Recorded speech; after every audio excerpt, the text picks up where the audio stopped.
Hello, everyone, and welcome back to the Aurora Open. Now we reach the semi-finalists. Finally, we got that one on the road. My name is Alexander Sharomai. I'm your host. I have the pleasure to bring back these names along with me. Jamada and Trouble. How you doing, Trouble? Let's start with you.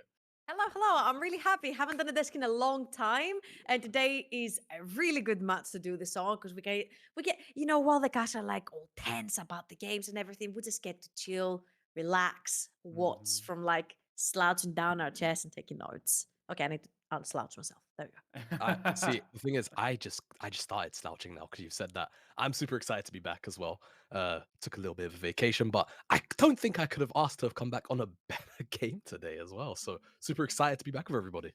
So what does this mean? We're standing with the menu in front of us. On one side, we have JDXL. Already announced this is going to be their last competition at the NLC. Let's see if this is today, like today is the last game for them, or if they can keep rising for the finals as well. But can they do it against the stars themselves? On Spring Split, Astralis were looking for a good spot, didn't land them. On Summer Split, they improved a lot, but the bulk is gone, and now they need to go to the cuts. So before we jump into this one, and Jamari, you got that one, let's play a game. We haven't played a game in a long time, gentlemen. Oh, All right. What? sorry, I Ready? don't know about gentlemen, the but game? it's You're, the you're boys. part of the boys, you know? It's the the boys. Yes. Yeah, your man them trouble. It's okay. Let's play Pick a Who. So what does this mean? An image will appear in front of you guys. And we'll start with Jamada, then with Trouble. And if Jamada doesn't get it correct, I'll toss it to Trouble. You have to tell me what image resembles to. Like, it's the Q of a champion. Tell me the ability, QWER or passive, and what the champion is. If you land that, you get a point. If you tell me the name of the ability, you get 2 points. So let's start playing. First Jamada, one, close your Google tabs, man. Come on. yeah. Let's start with Jamada. Give me the first skill. My hands will stay here. All right, let me see it. Eventually, it will appear. Don't worry. It will come up on the screen. It will. Like, Pick a Who will appear in front of you. Okay, what is that? Oh, Aatrox W Infernal Chains, man. Come on, who do you think I am? Wow! You know who I I knew am. it was a mistake bringing Yeah. Aatrox to you. I knew it. Okay. I'm gonna freaking suck at this. Let's go. 2 points for Jamada. Let's toss it to Trouble Inc. What is the image for Trouble Inc? Oh, wait. No. Yeah? Wait. This Pause. is. Oh my god, I had it at the LEC. This was at the start of the year. Oh no! Oh, it was part of the quiz? Wait, it was on Pop Quiz and you still can't remember? Wait. Okay. You got this. This is Cassiopeia Q. Oh, you sure you want to lock it in? Yes. Oh, I'm so sorry. It is. So tell me the name of the ability now. Okay, you got this. You got this. No, I Trouble. don't freaking know. I don't freaking know. You Noxus want it like, I Blast? remembered it was Noxus Cassiopeia Blast. Q. It's Noxus Okay. Blast. I'll There take you the go. other point. Don't worry. Nox is Blast. So 3 points for He the can say it. Jamada. You can give me my point. It's fine. Yeah, Trouble Inc. has 1 point. Let's go third one for my boy Jamada. What is that? That is Cho'Gath Q Rupture. Holy moly. I should have went a little bit more difficult with you. So we're on 5 points. He's just speed running. I don't know, guys. This is complicated. Come on. Well, Trouble Inc. It's Yes. your choice Can you give now. me like Okay. a Katarina, like spell? I should have This brought is- that up. This is an Oh. easy one. You got this. What is this, man? I have to go. I have to literally go on my screen. I'm buzzing in. If you don't get it. What is that? Wait. Trouble. Oh, I can't tell what it is. Trouble, think about this. Is There that are Nar? champions. Oh, it's the Nar jump. It's his E. It's the boing. Okay, we got it. And this skill I has saw 2 his tail. names. I saw his If tail. you tell me one name, I'll give you the point. I don't know. Bouncy Castle. I don't know the name. Of all things to say, you needed to add castle to that Bouncy butt. I don't know. one? Bounce. No. You know what? No. 2 points for Trouble just because of that. Riot changed the name. I don't care about Hop and Crunch. I just want the bouncy. Bouncy butt. So Trouble is now sitting with 4 points, I think. Jamada, you're at 5. So this could be it. This could be the one for Trouble if you miss it. We're Fifth definitely and not last cheating. one. 100%. No, No. not now. Oh. Oh. No, what do you mean? Wait. Oh, this is Ooh. easy. No, this is Kindred Q. It's Rangers. Not Rangers. I had it. I had the name. It's Dance of Arrows. There you go. It is. Oh Yeah. my. Hey, Jamadi, you won. Finally, you won a game. You won a game. I'm getting bullied by Namera. He's like writing trouble in. What? Naimera, you lost your game, so don't step in, okay? Just mute yourself. Let's move on with the show at this point, and let's understand where we're standing right now on the semifinals of Wait, I Aurora lost? Open. I No, lost. Fine. No, okay. you tied, okay? Take that. Okay, thank you. Thank you. Appreciate that. We have JDXL versus Astralis on the left side of the bracket. It was all rigged, by the way, always was. On the other side, it is Dusty versus Riddle Esports. And before we tackle JDXL versus Astralis, I would like to look into Dusty versus Riddle because the way they came into semifinals was kind of shaky. So let's start with you, Trouble. What can we expect from that semifinals? I was honestly very excited in general to see Dusty come in with the exact same roster, especially since they looked so strong in summer. Then they went in to have a really fantastic EU Masters run as well. I've not necessarily been convinced, but I know teams do not necessarily scream as much as they used to, especially for summer and for EU Masters.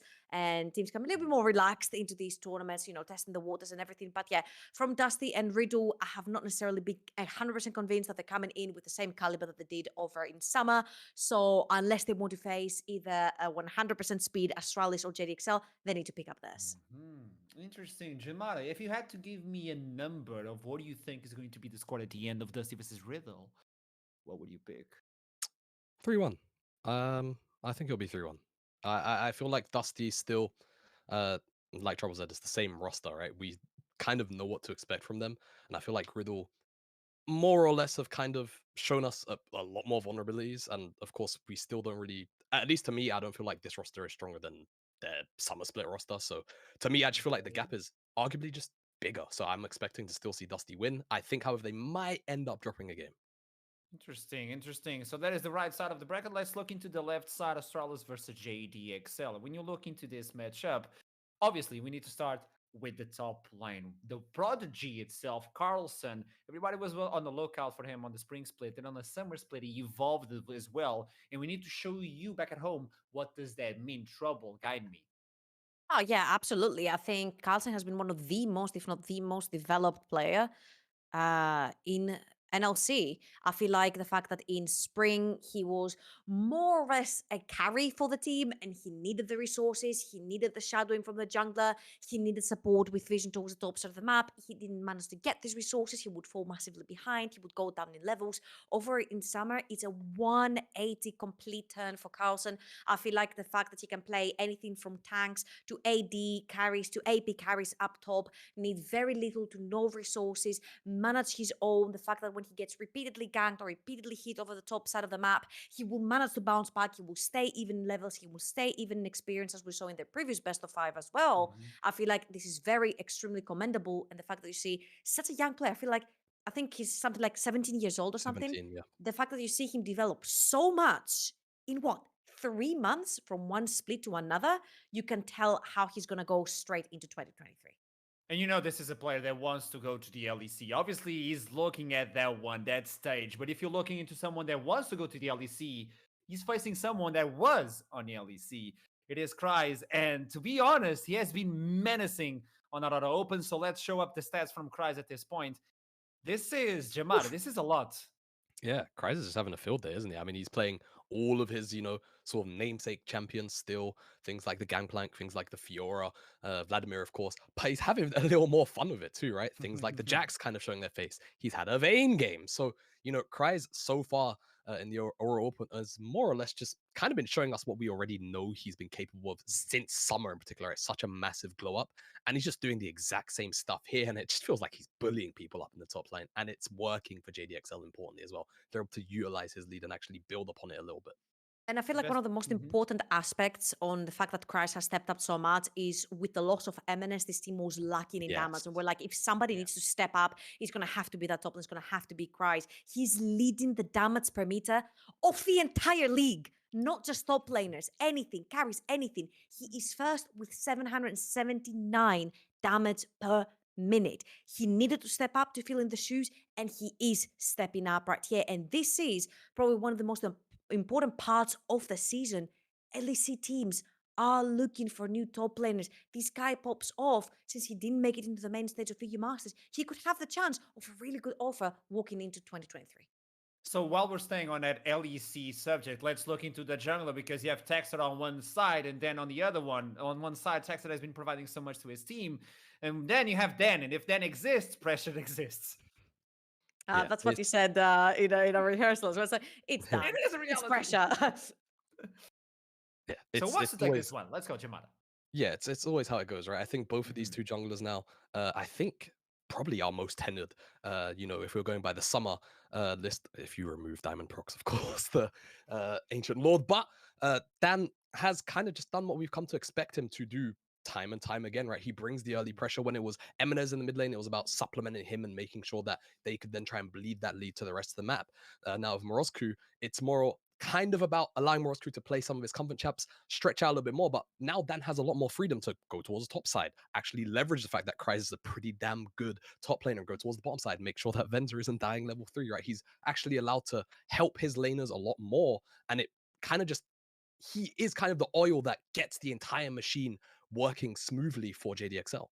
100% agree. And the fact that you see both of their KDAs, it's not necessarily that highest KDA means most valuable player, most damage. As you can see, they're way below what Kryze had, for example, with the 700 plus. They're 492 and 415. But the fact that they're both top 2 KDAs in the entire league, again, on top of other supports, mid laners, top laners, AD carries, everything, both 1 and 2 in the KDA meters, means that everything begins and ends with these two junglers. If they don't initiate a fight will not be initiated on the map. So I really like the fact that you said, Jamada, that they literally the oil to the entire machine that is their teams, because I feel like these two junglers are very key for the team's success. I'm going to pick your brain a little bit further, the trouble, if I may. When you look into these junglers, obviously they're providing so much to the team. Can you tell me what sort of feeling should I be expecting for today? Where they're going to be playing around? Are they going to be playing for the mid lane, for the top lane, or even to provide some pressure to the bot side? So I feel like if we take it per durability patch, it felt like Dan was passing towards that bot side of the map, trying to dive early on, trying to get Venzer and FTG ahead. So then you leave Venzer all alone, FTG roams the map, and that's how you pretty much solidify your game.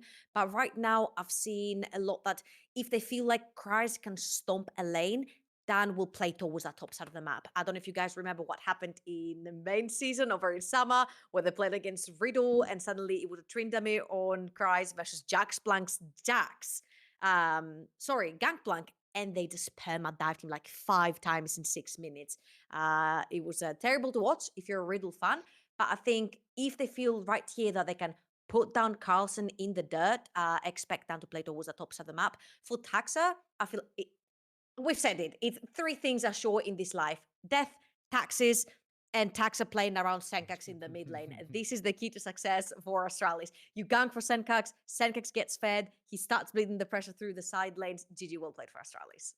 I remember that one from a desk we did back at NLC Summer. It is the recipe they used to cook, and so far it has been providing a lot of good meals for this team. So if we're talking about the entire map, we cannot forget about the bot side. I would like to focus on the bot side from Astralis themselves.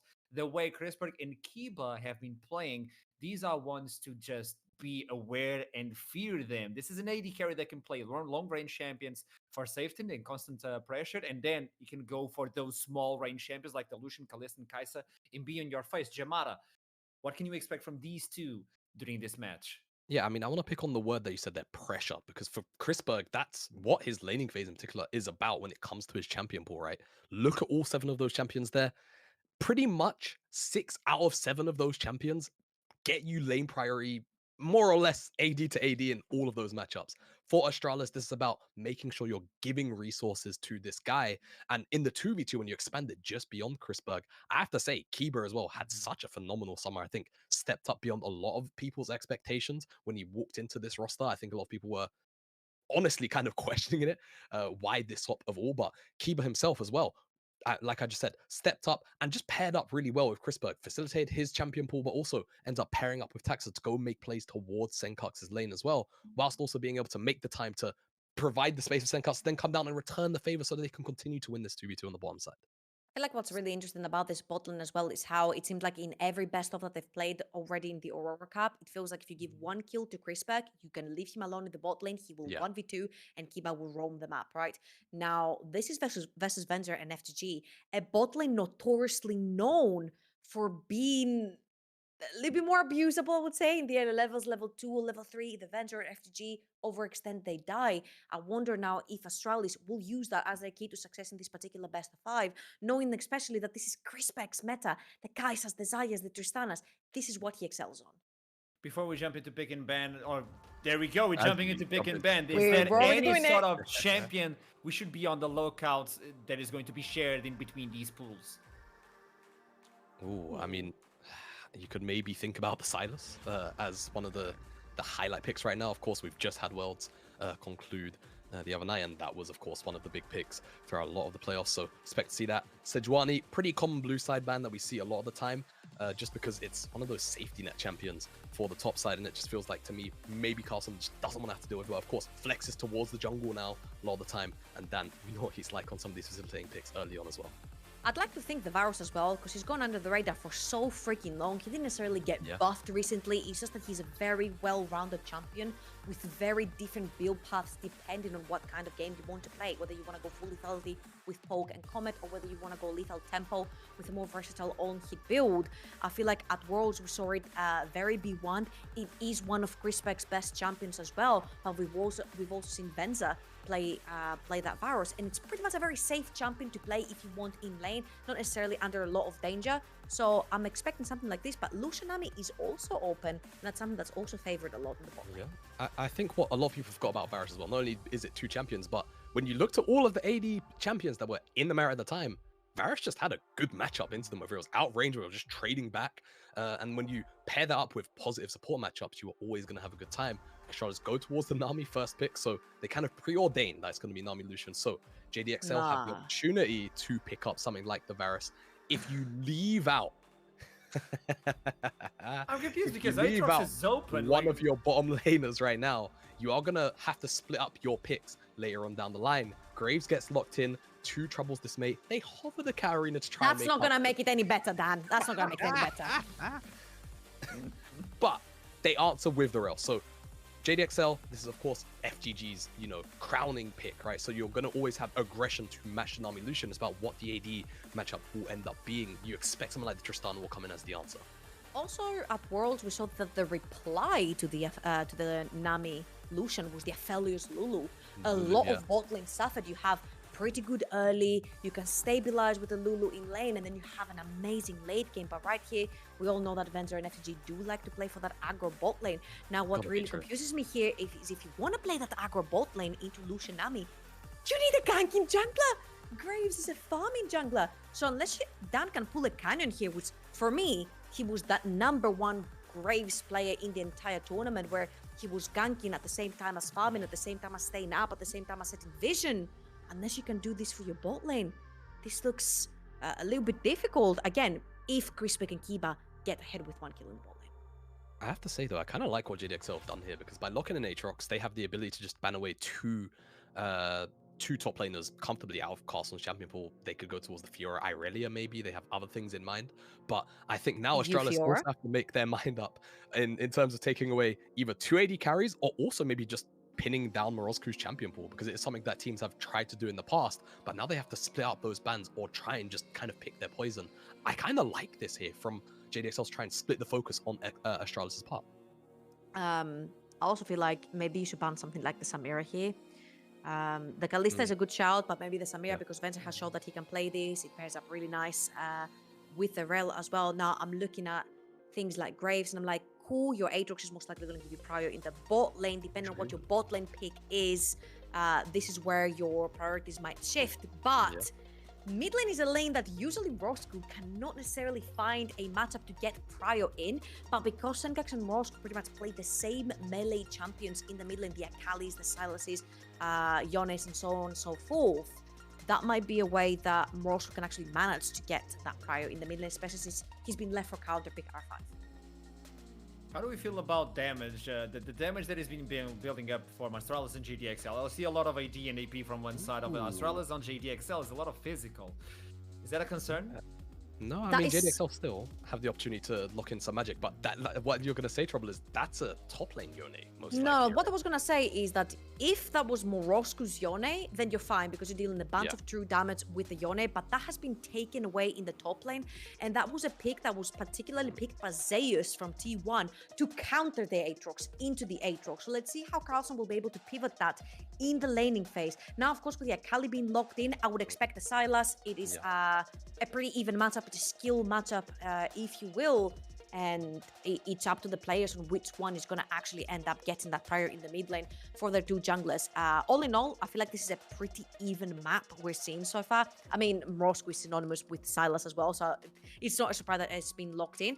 So I'm seeing a lot of skill matchups, especially bot lane, mid, but also top. And I'm seeing two farming junglers. So I want to see where this game is going to go and if we're going to see any early pressure from the junglers.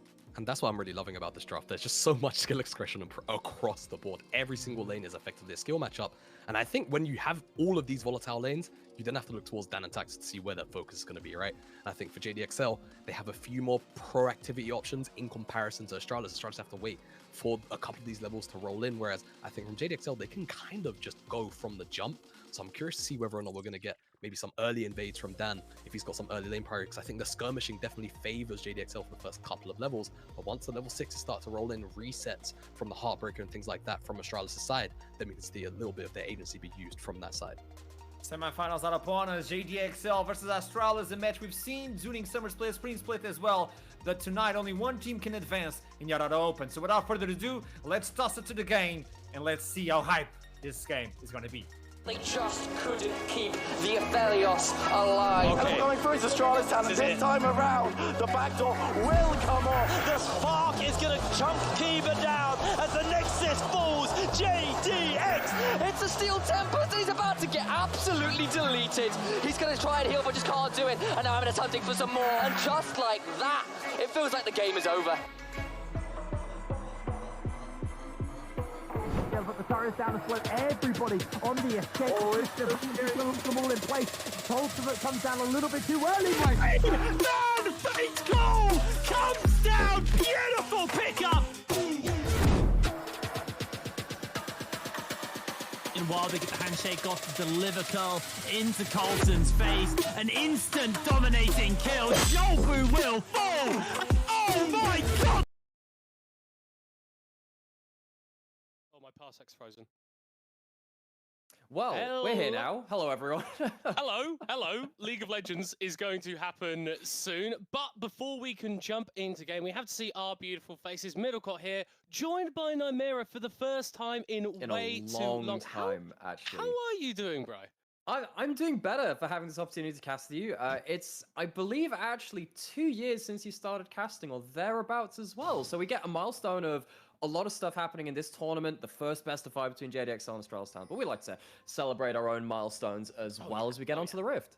Yeah, and it's been a couple of years, and I'm really excited that we do get to celebrate this anniversary with this best of 5 here between these two teams, because as was mentioned a little bit on the desk, these are two teams that haven't had the opportunity to face off against each other in one of these extended series. So I'm really excited to see how that plays out. Yeah, and these are two Div 1 teams with a bit of a bone to pick against each other, because these are teams which have both had to improve over this year. JDXL, obviously, they were at the very peak of the NLC for the first half of summer, but then they had to take a back step, had to rebuild, had to learn yet again, particularly with the likes of Morozku coming in, really strong mechanical player, just needed to slot in a little bit more towards what a top-level macro team needs in the ERLs. And on the other side, of course, Astralis, no stranger to their own rookies as well. The desk talked about Carlson, and what a growth he's had. Both these teams now have one last opportunity to really show how far that learning's gone. Yeah, and then of course you talk about the rookies, but we need to shout out the veterans as well. Dan and Kryze, these players with so much experience. Then Senkux as well, who has been playing professional League of Legends since 2012. This guy has been getting on the Rift before Carlson even knew how to read.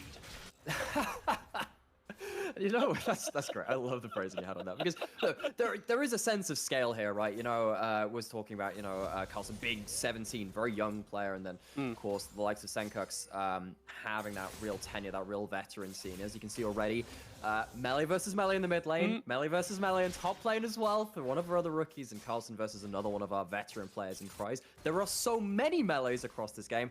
I am expecting a lot of very bloody skirmishes, and I look at all of the champions in this game, and I think actually most of these champions really thrive when things get into this really messy brawl with lots of low-range carries. So for me, very much looking forward to those skirmishes.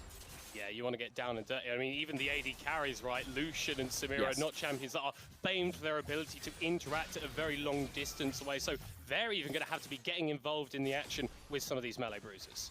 Sure. So what that means is often leads stick in this game. Anything which comes across early, you expect that to be the case for most of the laning phase, which is why probably have to talk a little bit about those junglers and how they impact things as well, because if there is anyone who really knows how to play towards those kind of win conditions, it's Dan, the guy on the screen. Oh, yeah. For me, Dan was the standout player from NLC Summer. He was my Summer MVP, in fact, even though JDXL ended up falling off, because he's great at turning up to the lanes when they need him. He comes up into bot lane as they're crashing that wave in, just making sure that Taxa doesn't have a chance to really impact this game himself. Taxa is no slouch in his own right. Actually, Dan and Taxa in the Aurora Open are the two highest KDA players in the entire tournament. Normally, I don't really talk about statistics like that too much, but they have such standout stats of a 13.83 KDA and a 10.89 KDA. You have to just mention it because both of these junglers have been so pivotal to their team success in this Pro-Am tournament. And I think a lot of this series will come down to how they interact with their lanes and the win conditions.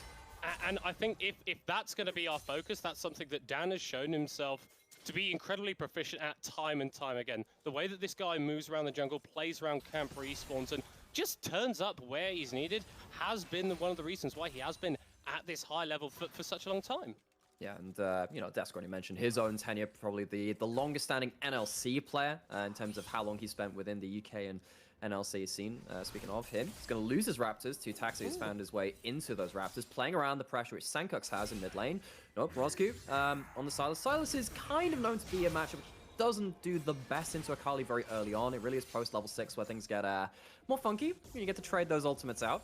But in the early lanes, being able to trade through the lane, through the wave rather, and the minions very, very effectively on the Akali. You normally expect the Silas to fall behind a little bit, and you can see the Taxa immediately snapping up that slight window of opportunity, making sure that he can take some camps away. Oh, Dan here just hovering around the bot side as the wave is on JDXL's side of the lane. Actually thinking about a gank here. Well, Morozki's teleported back in. Is spotted on bot side of the map. Now, I wonder if Kiba is going to start roaming up here, because Dan is currently got camps up on his bot side. I wonder if Astralis, wonder if Dan is still taking his Gromp or something like that, but he's been in fog for a little while now. I think the timing is probably going to work out for him. You can see that they've paid the respect so far. Dan not going to find a window so far. So both junglers been angling around, looking for different opportunities, yet to find that first hammer blow. Has been a little bit calmer in the early stages as Taxa is also going to turn up to the bot lane, just try and ensure that Chrisberg and Kiva can get this shoved through in there. I hear it's wonderful this time of year. It's the prime holiday destination for traveling junglers. Yeah, it's the south of France, south of Rift, kind of same thing, right? Man, south of France is actually now an NLC region. Who knew? We were actually just taking a large swathe of the LFL with us. Well, that's news for all of you, news for us as well. But we're going to be vacating premises on this vacation. I think it's a lie.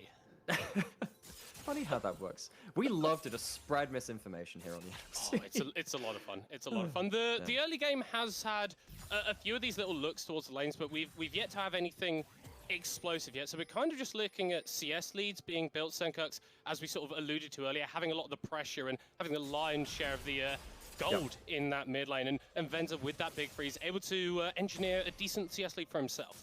Yeah, and I think actually this mid lane is starting to a little bit worrisome for JDXL now. It's falling behind the 10 CS mark. It's going up towards more 20. And at that point, well, top lane, that's becoming a bit problematic too. Yeah, ultimates are being blurred by both sides. The flash away from the Fate Sealed will keep Cries alive, but I love to see this from Carlson, this young player coming in against Cries, who has been in the LEC, who has gone to all these big tournaments and played on this big stage. The young gun's still absolutely going for it. And this guy's been a carry the whole year. Trouble talked about it on Desk. It really was him playing without resources, which was the more pain point for Astralis' young top laner. But in this matchup, takes the melee versus melee. It's the world's counter. It's the Zeus counter. And he has a chance to push in the wave, control it, and allow his top side of the map to make a play off of his own laning lead.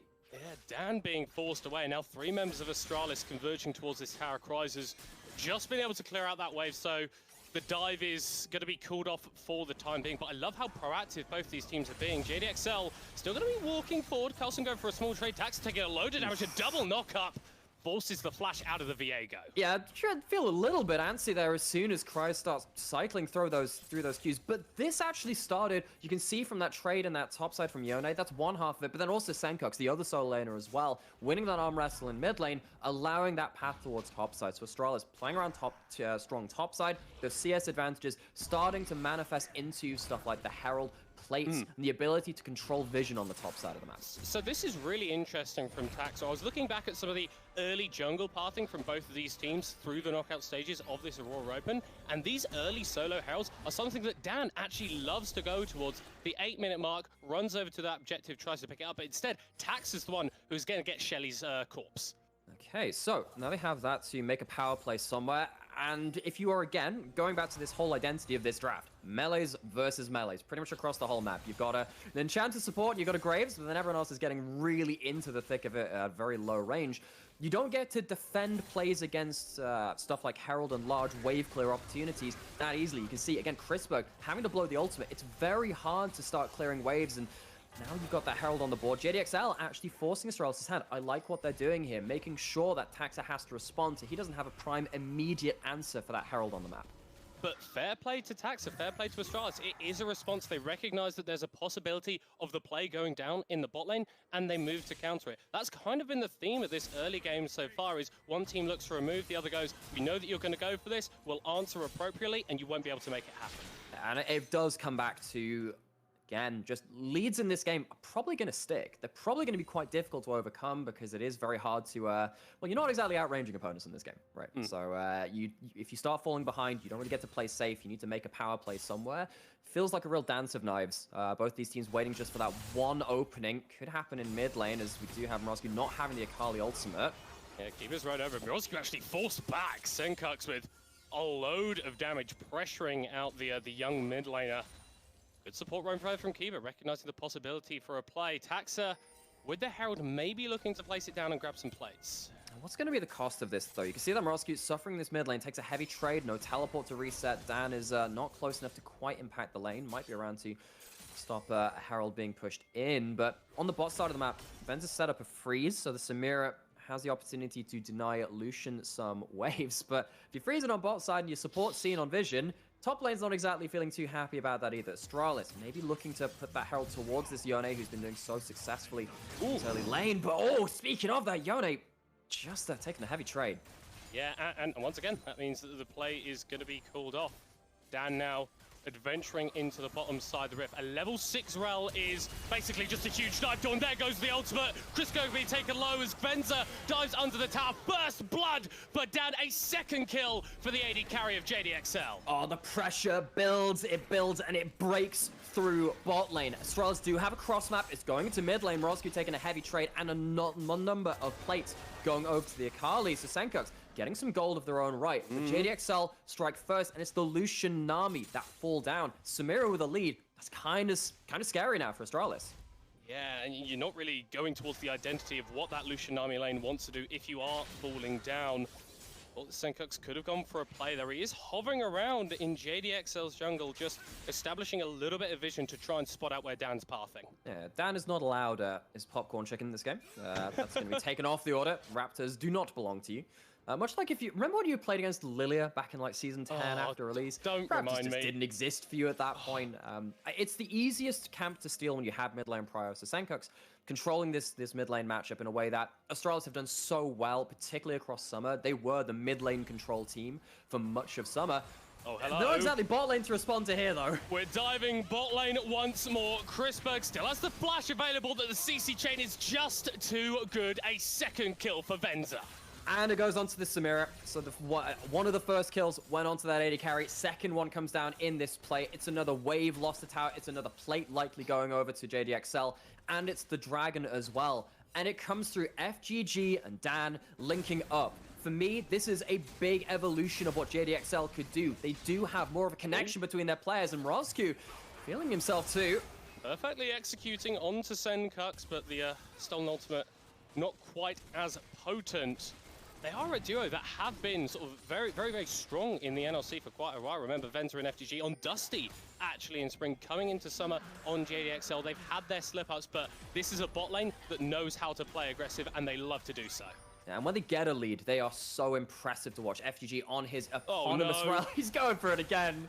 Ooh, there's a lot of damage, but he turns around, he goes forward once more. The stone comes out, and Chrisberg is so incredibly low. He gets a kill back, but now Venza is in a damn hard place to fight his way out of. Taxa will take out the Samira, claim that shutdown. Oh, it's a dive too far this time. FGG caught out, takes a lot of damage, looks for the turnaround, but Astralis pick up some very important kills. One of those kills goes on to Chrisberg. That is very much needed at this point in time. The other one going over to Taxa. 1-0-1 now on the Viego. It is a much needed breaking of the momentum which JDXL started to build up. And, well, it feels like this could be a replay of literally any play in the bot lane, because JDXL have gone for this so many times. Credit to Astralis being able to turn this one around, but bot lane is bleeding so heavily right now for the team from Denmark. And I think the thing which is surprising me the most is that actually Senkux hasn't been first to the play. He's now making a play in this own mid lane as many JDXL members go on to him, but this mid lane priority from this Akali hasn't really led to plays on the bot side of the map to even things out. They had some looks top lane, but when we saw multiple of these dives coming in from JDXL towards that 2v2, actually it was Morozku that had left the wave and got towards that bot lane first. Really think Senkux needs to find a way to impact this game after this point. He has a lot of the power in his hands. Need to see him, if you're a fan of Astralis, really start leveraging the lead he's built up. Yeah, once you get to level 11 especially, the perfect execution at the rank 2 becomes incredibly difficult to deal with. As I thought maybe Morozku was going to get caught out there, but we talked a lot about the bot lane, and Venza is really accelerating there. Dan, also a beneficiary here on the Graves, going for the Umbral Glaive very early on to get a little bit of that Vision Dial and that early spike. Also got the Iron Spike Whip, so probably going to be seeing a Gore Drinker out of that Graves. First tower falling in the bot lane, all of that gold going on to Venza's back pocket. And while this is happening as well, you know, we've talked about the mid lane lead, but one thing you typically see when you see this Yone and this topside focused draft, and you have the Herald early too, is that you're going to have this Aatrox hopefully shut out of the game. But Kryze is one of these players that will take an awkward situation and still end up playing it to the best of his ability. So he's ended up keeping very even in farm, maybe lost a couple of plates, but really not that much worse the way for it. So Astralis, though they're losing a lot through bot side, they still haven't managed to cross map effectively to get the lead onto Carlson's Yone. And that's one of the issues with the Yone as a champion. He does scale incredibly well, but you want to give him a little bit of help. You want to get him to that point, because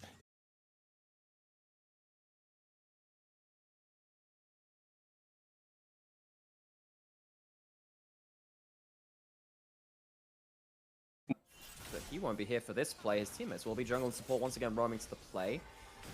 Just making sure that this lead from the Akali that we're asking Astralis to play through isn't easy to do so. Multiple members currently in the lane when Senkux really has an angle to do anything, just nullifying what the Akali can do in these skirmishes. And I love how Dan is playing this Graves. We typically associate him with more enabling picks. Hold that thought, Kryze is potentially caught out in the bot side jungle, trying to steal away some of that popcorn chicken, but he's not eating good tonight. Well, gets a couple of all the same. Because again, this Aatrox has hit level 12 now at this point. Multiple points in the E. Starting to get some of that Omnivamp stacked up from that E as well, as alongside of the Q being maxed out. Has himself that Eclipse. It's very hard to burst out an Aatrox in this 1+ item spike. But while all this is happening, JDXL did a great job of nullifying some of their advantages. But Astralis, again, not being caught sleeping on this one, finding an opening, getting that Herald into mid lane, and blowing open that mid lane outer turret. Chrisberg has himself that 1-item spike alongside the Nami as well. Though they've been put behind the 1-item spike from particularly First Strike Lucian Nami as well. You run at someone with Gale Force and that ultimate, someone has to get the heck out of dodge. That's now another power point for Astralis to potentially pick apart some of what JDXL want to do in this mid game. And the thing is, JDXL don't really have a champion that I feel like can just face tank that full culling at this point. The Rel is a tank, but obviously you're on the support income, and those Ionian Boots of Lucidity don't make you particularly tanky. So if Chrisberg and Kiba can play with a little bit of that priority, play with a little bit of that aggression, which you can do now that that mid lane tower is gone, maybe you're freed up a little bit, but it's still JDXL who have come out of the early game with a not insignificant gold lead and are starting to pressurize around the Drake. Everything can still go wrong, Venza. Diving forward, and somehow Blade whirls the Nami ultimate. Bubble knocks up Kryze, and Chrisberg able to dash away, but it's JDXL who have the pressure. The culling being used in response, but it's just tickling now. Not landing those shots all importantly. Dodge away from the fate sealed as FGG dives into Astralis. A kill for Dan, a killing spree for himself as the Aatrox gets one as well. Resets start to come through for Astralis though, as it's a double for Senkux. Here comes Roscu turning up to the play, but it is a 3v3. FGG is dead, but the stolen Rel is making it happen. JDXL in the bottom side jungle take down Astralis, rip 4 off the map. The culling has a dull edge, but JDXL are oh so sharp. It gets close. Taxa with reset, stealing the Samira, who's got a lot of gold at this point, made things very precarious for a hot minute in that fight. But I'm talking about how JDXL, things could still go wrong for them. It just about hold itself together for them. Absolutely playing on a knife edge, and Dan is going to be able to pick up the dragon as well, so you get the fight and you get the objectives after. Yeah. And, you know, we were talking about how the Lucian Nami, big point in power, they try and use that, but again, it's got a bit of a dull edge to it. Doesn't really find the damage that they want to. FGG finds himself an angle, but before all this has started, the AD carry, Venza, taken low, restarts start coming through. Viego with resets, it's always going to be a threat. That makes things very, very dangerous on the back end of this fight for JDXL. And even though they came out with, as you were saying, a not insignificant lead from that early game, you can see what Astralis can do in the heat of the moment, but they're dying in the tower. Oh no, Chrisberg for the 5th time this game is slain, and Boss Venza's only got 3 of them. He has been a part of all of that play. JDXL with this proactivity, continuing to make it happen, now pressuring towards the top side of the rift. JDXL, again, this was a team that had to learn so much after their collapse in summer and their collapse at EU Masters as well. This series, for me, from the outside looking in, we were thinking about how important this is for them to at least kind of put a mark of approval and say, you know what, we have actually learned. We have built on something. Going into this replay, see what they've learned about how to deal with these pesky AD carries. Venza, FGG, wonderful Blade Wall. Even better flash from Venza. I mean, dodges out on everything which could threaten, gets the kill. I mean, Akali ult is perfect execution, but what you saw just there was perfect execution from Venza. Dodging away from everything, flashing over that tidal wave and picking up another kill onto Crispo. JDXL, they want this mid lane tower. Look It at is this the last altar remaining. JDXL. They may just go for the dive instead. FGG is going to be stunned on the tower. Taxa going forward, but the Viego is exploded. The culling kills the Rel, but Venza isn't going to stop. Diving in 1v3 and somehow takes out Chrisberg. It is a double kill for the Lucian and Senkux, thinking about going back in, but wisely backs away.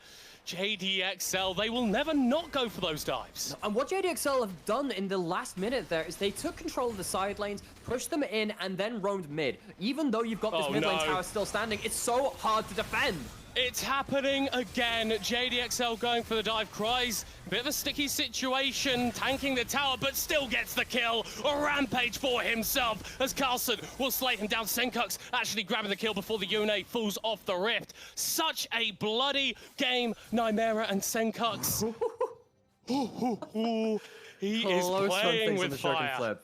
Yeah, and it is such a bloody game. Again, following back to the very start of this draft, it is melee versus melee, pretty much across the board. Let's be honest, Graves is solo range. You can pretty much make him honorary melee as well. As soon as these fights start, they are very hard to disengage from. You can't really stop someone from fighting you if they really want to. And JDXL have been pulling the trigger, which is why it's so important that they're keeping up the pace of this game. They're trying to leverage their advantage. And they're doing it through actually good setup too. That's one of the missing steps that they had a little bit through, again, the back half of summer.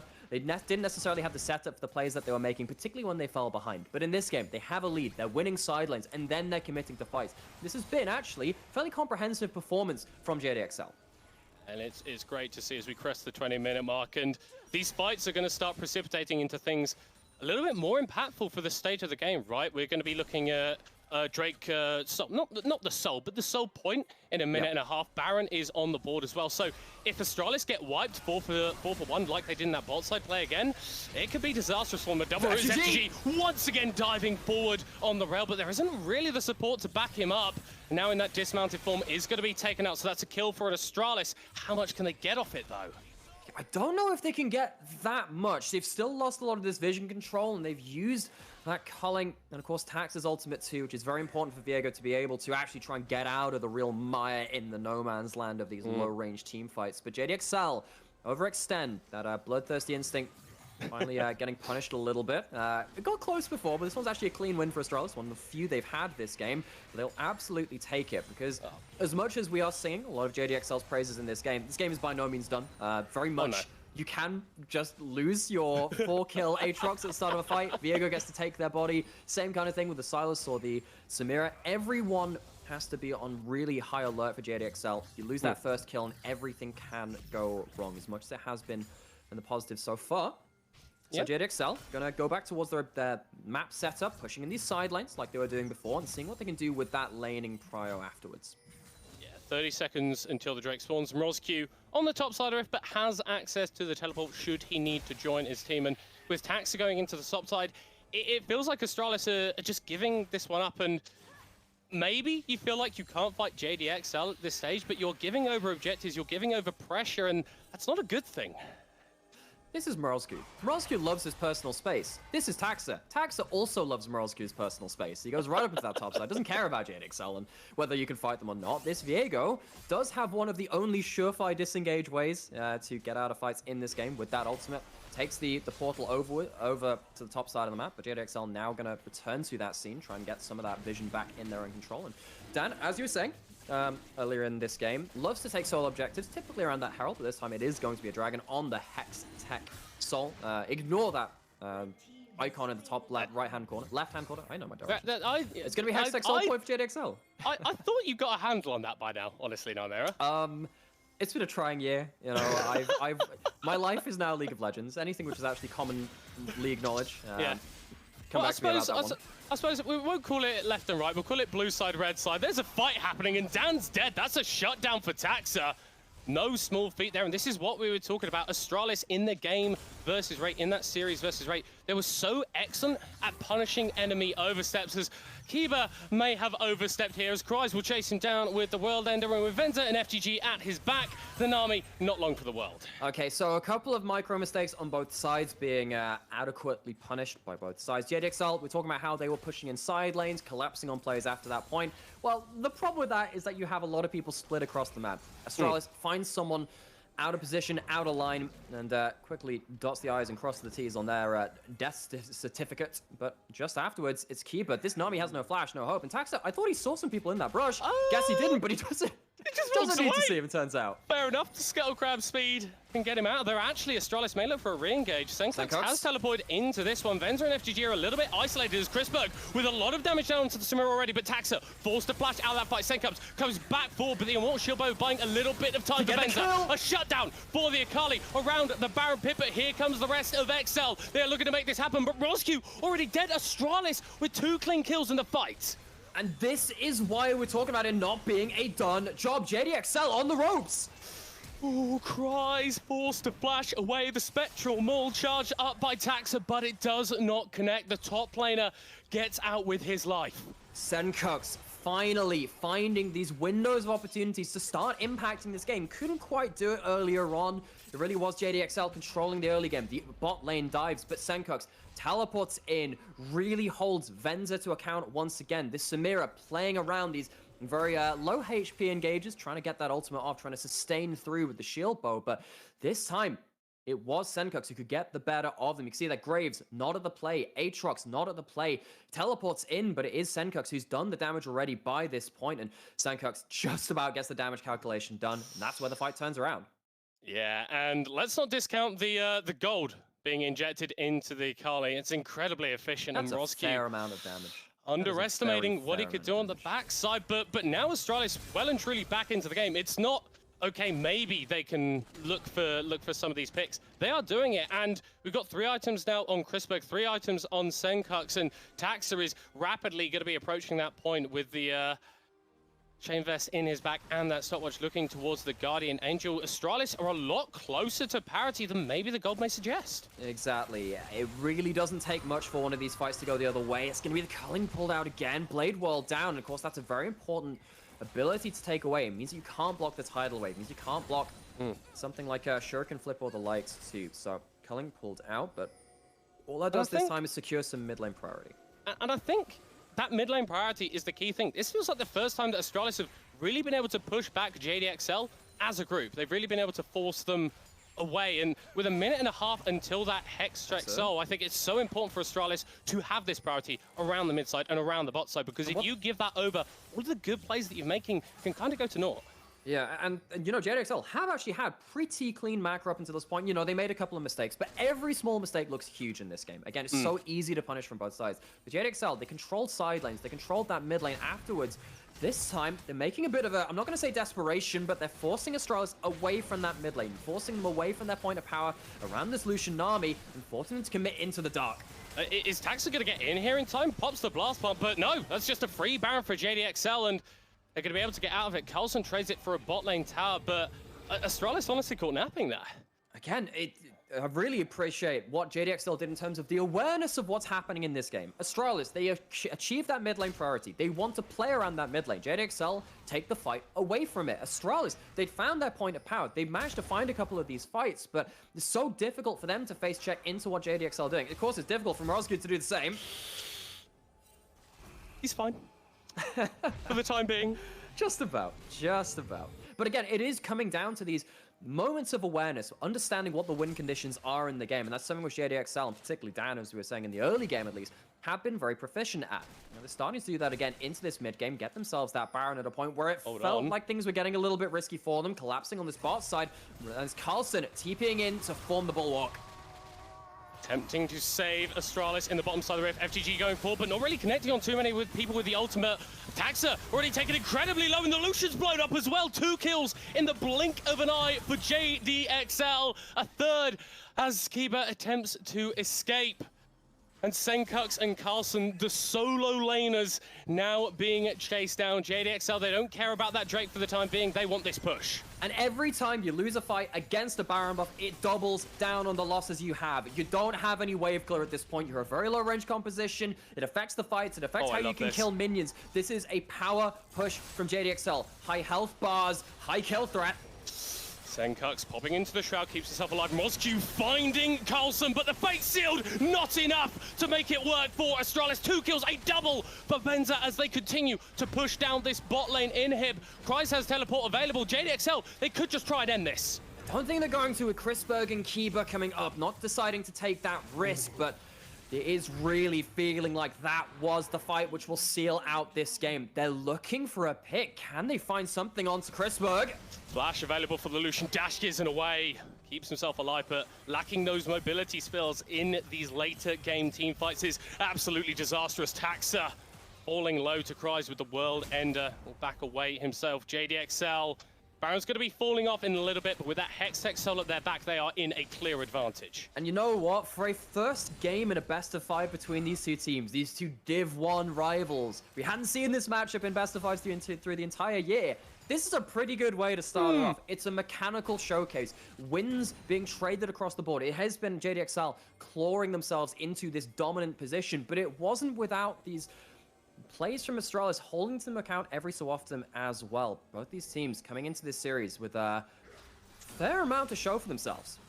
Yeah, something to prove as well. Now the focus is, well, going to be in the bottom lane from Broscu, trying to jump on top of Senkux, who dashes away. Rest of Astralis are here to back up their mid laner, and the Silas is going to be taken out. You have to feel, pops into the Zonyas, and will go down in the end. JDXL, though, they are getting towers, they are getting objectives on the other parts of the map. Yeah, so there's going to be a turret falling on the top side. Baron buff has now fallen off, so JDXL can't superpower their minions that way. Lots of ults being pulled onto Kreis. World Ender used, FGG trying to support his top laner as Dan and Venza are coming from inside the base. They're inside the house, and Venza is on a rampage. A double kill for Samira as he takes out Taxa. A triple kill for Samira as he takes out Kiba. A quadra kill. Let's go. Venza, pentakill time. But Senkux escapes onto the safety of his fountain. Surely they've got to dive. JDXL, come on, go for the dive. I've already cast one Venza pentakill in my time. I want to cast a second in this game, and it looks like he will get it. No!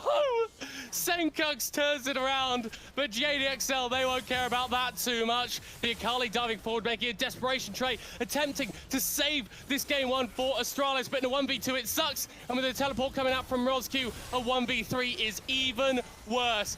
It was a banger, Nightmare, but JDXL are the ones who come out victorious in game one. What an absolute bloodbath. We were kind of hoping with that, with the champions that were locked in, saying, look, you're only allowed to fight from about this range away from each other based off of what you've picked. That was a heck of a way to start off this series. I really want to see Astralis keep sticking to their guns, particularly through those solo laners. I think that actually Senkux and Carlson had a really good early game, particularly in trying to outmuscle their opponents. There's stuff to work on there, but JDXL, they identified their win conditions and they played through them fairly well. A couple of slip-ups here and there, but they managed to stick the landing. Yeah, I've not seen a game where one team was able to get the Hextech Soul sort of uncontested in terms of Drakes, but the other team was always fighting them forward, always pushing them forward. We are going to be jumping to the Analyst Desk now, who I'm sure enjoyed that game just as much as we did. I don't know. Did you enjoy the game? No, obviously we did. Thank you so much, guys. Welcome Man, back. every to the time desk. there's a Graves in a game, I just die of enjoyment. I cannot handle it. I'm just so excited. You say that, but Dan played tremendously with their Graves, and it's a little bit different from what we usually see Dan play. Can you tell me how good Graves was, Trouble? Take Okay, your time. I don't know how good Graves was, but it was a very weird switch of stylistic for Dan as a jungler. We usually saw him on like Trundles, Volibears, in general facilitators to either dive for bot lane or facilitate for bot lane or start fights like in the likes of Sejuani's and Maokai's. But right now he's taking a different role, the one of a carry, where he just wants to pretty much carry the team together with Prize, and it has been the case for the entire Aurora Cup for JDXL. I feel like the numbers and the damage and the ganks and the way they're playing, Cries and Dan are legitimately the two main factors as in why JDXL were able to brute force the way they did at the end game.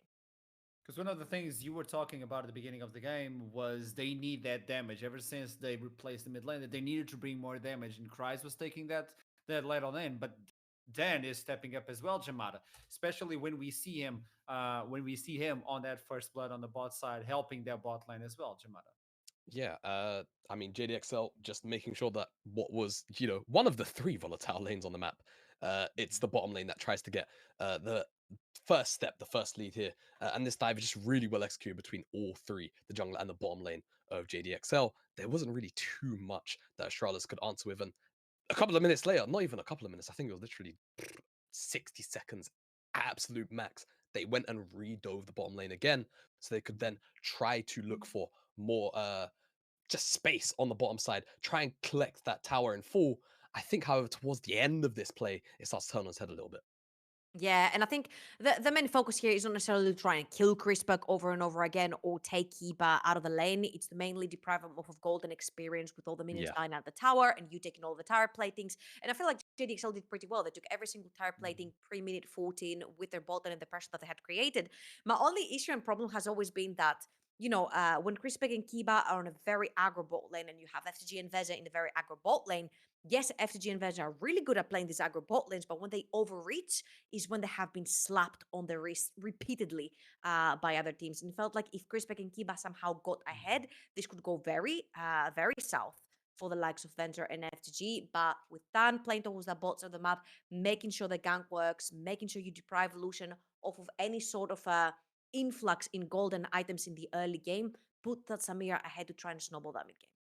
And we put in the focus on Astralis bot side. We knew that was what Astralis were looking forward to spice it up, to bring the Lucian dynamic combo. But with this in mind, I want to understand, Tax's usual plan or game plan is about going to the mid lane, As you said, get the mid lane a little bit ahead, go to the bot side, and then the map is won. Out of a sudden, my question is, was Texter capable of doing so? Because then got the objectives, then got the dragons, then got the Baron as well. Nobody was there to fight for the Baron. Where was Texter trouble?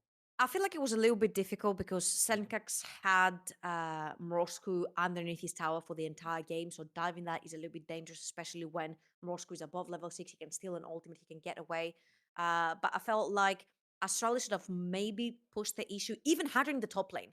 They picked the Yone to counterpick the Aatrox. Again, T1 with Zeus brought it up as a counter to the Aatrox to play, and it went even. It was a fine matchup, but you don't necessarily pick it to go even into the late game against a menace that Aatrox is in the team fights. So I feel like maybe you could have forced the issue in the top lane. You had your Akali Pema roaming. We saw that the reason Senkax got a bunch of his kills was because JDXL were overforcing the issue. They were getting caught in rivers, they were getting caught in the jungle, and Senkax ended up being the recipient of these kills. And we saw how potent and dangerous his Akali became. Now, if you can force the issue a little bit earlier on, after that level 6, when Senkax started rolling on the map and started roaming towards the top side of the map, completely deprive Cries off of experience and leads, and maybe you can snowball towards the top side. Yeah, So, for me, yeah. I just want to add on. I think the crucial thing was there just wasn't quite that clinicalness as soon as they hit level 6. I think the window was very small for them to actually try and find some of these opportunities you're talking about. And by that point, those 3, 4, 5 minutes passed, and JDXL had already started snowballing that lead from the bottom side, and it just became a bit too difficult. And again, it was JDXL suffocating them out of opportunities. And then by the time they had won by about the second dragon, it was just JDXL's map state to win. So every single part of the map was in favor of JDXL. I think we all can agree, even though we could have seen the Penta, but nobody was to sacrifice themselves for Vincent on this one, apparently. I think So he stars. Venzer got done dirty here. I see a perfectly full HP Cries. I see a perfectly full HP Dan. Dive the damn Nexus and give him the pentakill, okay? That's what I'm saying, man. Take the Nexus towers, get the Nexus to 1 HP. Even if you mess up the Nexus dive, Yeah, someone comes back and the minion will bonk it. Yeah, Yeah. it should be done. So first Tragedy. clean game from JDXL. We're going to take a quick break before we start talking about the second one on this best of 5, which will determine who's going to be the first finalist of Aurora Open. Don't go anywhere.